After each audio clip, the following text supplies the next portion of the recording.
자, 오늘 정책 토론의 두 번째 주제입니다. 전기조 조직의 혁신과 강화 방안입니다. 자, 각 질문에 대한 대답은 역시 3분 이내이며 시간이 지나면 발언이 중지됩니다.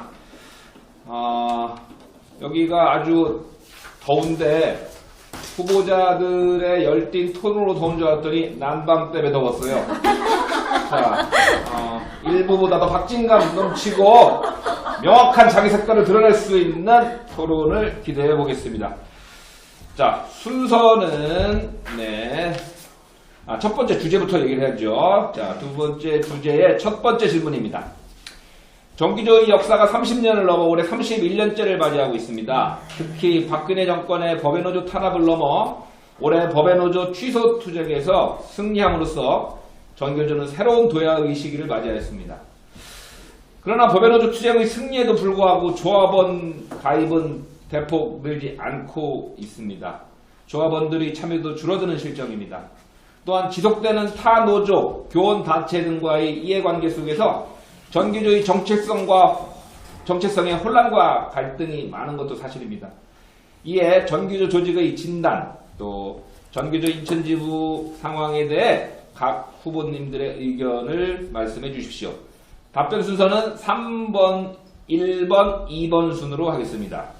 네, 먼저 말씀해 주시죠. 3번 신혜준 후보님부터 말씀해 주시기 바랍니다. 네, 제가 2000년에 조합을 가입하면서 저는 해직을 감수하면서 합법노조를 이뤄낸 선배들에게 항상 부채의식을 느끼고 있습니다. 선배님들의 민주화 투쟁에 격려를 표하고 또 법외노조 7년간 버텨낸 우리 동지들에게 감사드립니다. 법외노조 7년 동안 많은 것이 무너졌습니다.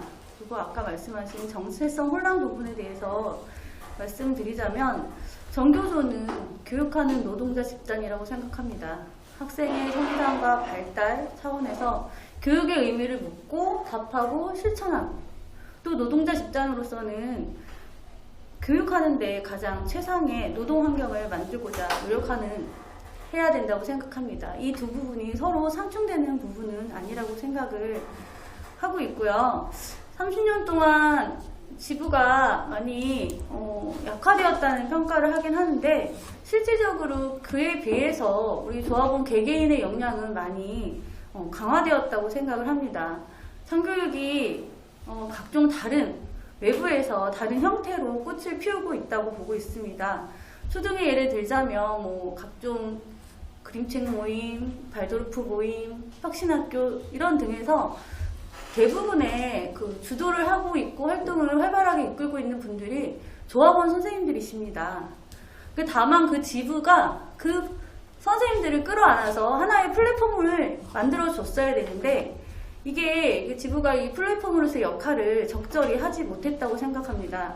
그 지부 안에서 뭔가가 이루어지지 않으니 당연히 젊은 세대들이 전교조 밖에서 서성이고 있고 신규 조합원 가입은 요원한 상태라고 생각을 합니다. 제가 가입했던 2000년을 생각을 합니다. 그때는 지부 사무실이 각종 연구 모임, 교과 모임, 소모임 등으로 항상 북적북적 됐던 시절이 있었거든요. 다시 시작하고 싶습니다. 일상을 나누는 소통방 운영, 민주적 학교 업무 분장 매뉴얼을 보급하고 세대별 고충 상담 지원 사업 추진, 그리고 유치원, 사립, 보건, 특수, 사석 이런 각종 위원회들을 강화를 통해서 다시 새롭게 시작하는 전교조를 세워야 될 것 같습니다. 이상입니다. 네, 1번 주십시오. 합법화된 전교조합들은 과제가 만만치 않습니다. 단체 교섭, 그다음 조합활동 홍보 등 일상적 사업을 진행하려면 무엇보다 사람을 먼저 세워야 되겠죠. 그래야만 이 전교조의 활력이 불어넣어질 겁니다. 핵심적으로 두 가지를 제시하고자 합니다. 첫째, 청년 조합원들을 정책이나 교섭, 투쟁의 선봉에 세우게 하는 것. 둘째는 지혜와 위원회를 중심으로 활동을 세우고 활동을 지원하는 것. 먼저 전교조를 진단해 볼게요. 전교조 전체 조합원은 현재 4만 한 5천여 명입니다. 법외노조 탄압 전에 6만여 명에 비하면 1만 5천 명 정도 줄어들었죠. 조합이 반토막 날 것 같았던 그 당시를 생각해보면 그런 우려와 달리 원칙을 지키니까 전교조를 굳건히 잘 지켜낼 수 있었다고 평가할 수 있습니다. 7년간의 법외노조 탄압에서 벗어난 지 이제 겨우 2달입니다. 원칙을 지켜 더 굳건해진 정교조는 이제 합법노조로서 새롭게 도약할 기회를 맞이했다고 보아야 할 것입니다. 인천을 한번 살펴보겠습니다. 조합원이 현재 2,300여 명입니다. 그중 최근 2년을 보면 타 시도 지부와 다르게 인천 지부는 조합원의 이탈이 크지 않고 안정적입니다. 올 한 해 149명 정도가 탈퇴했는데 그 중에 124명은 가입했습니다. 25명 정도 감소한 것입니다. 조합원 규모가 비슷한 경북이나 대구를 보면 100여 명 가까이 감소한 것에 비춰볼 때 인천의 감소 규모는 크지 않다고 볼 수 있죠. 교사 노조로 옮겨간 분들도 있지만 그 영향력이 그렇게 크지는 않은 편입니다. 교사 노조에 가입했다가 아무런 도움을 받지 못해서 도로 정교조 인천 지부로 옮겨온 분들도 있습니다.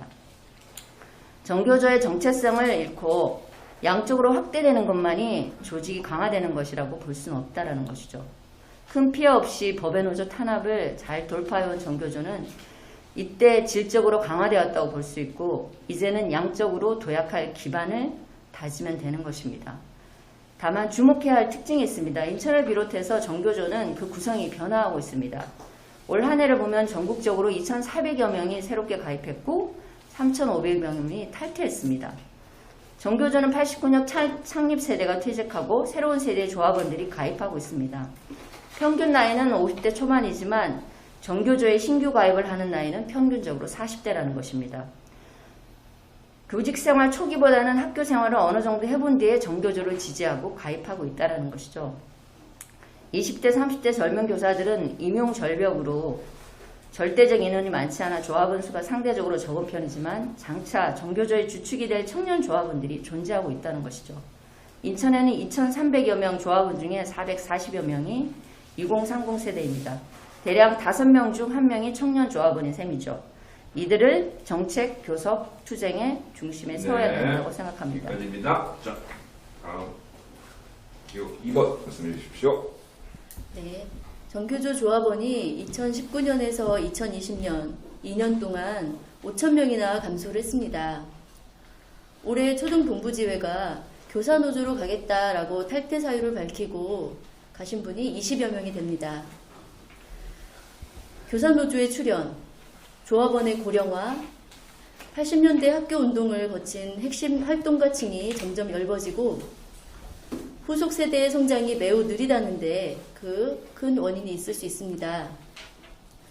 정교조는 오랫동안 합법화와 교육 민주화 투쟁 과정 속에서 그 지향을 정교조 강령으로 표현하고 있는데요.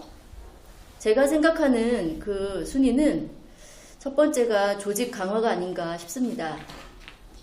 두 번째가 단체 교섭이고요. 세 번째가 투쟁 사업, 네 번째가 물론 중요하지만 참교육 실천 사업입니다. 정교조를 어떻게 강화하고 조직을 확대시킬 수 있을까요? 역시 조직 강화와 확대의 가장 중요한 방도는 단체 협약을 통해서 실제로 학교 현장을 변화시켜 나가는 것입니다. 그리고 분해의 강화와 조합원 확대입니다. 조합비 적정화로 조합의 문턱을 낮추고 조합 자격의 문을 퇴직 교사에게까지 개방하는 것입니다.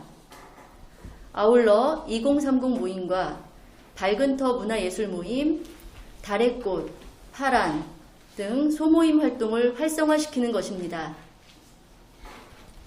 특히 배움의 공동체, 참교육 실천 활동, 노동인권교육, 교권 모임, 기후 문제 등 이런 현안들을 매개로 조합원을 결속시켜 나가는 방법도 있습니다. 조합원 확대를 위한 특단의 조치도 고민해 봐야 한다고 생각합니다.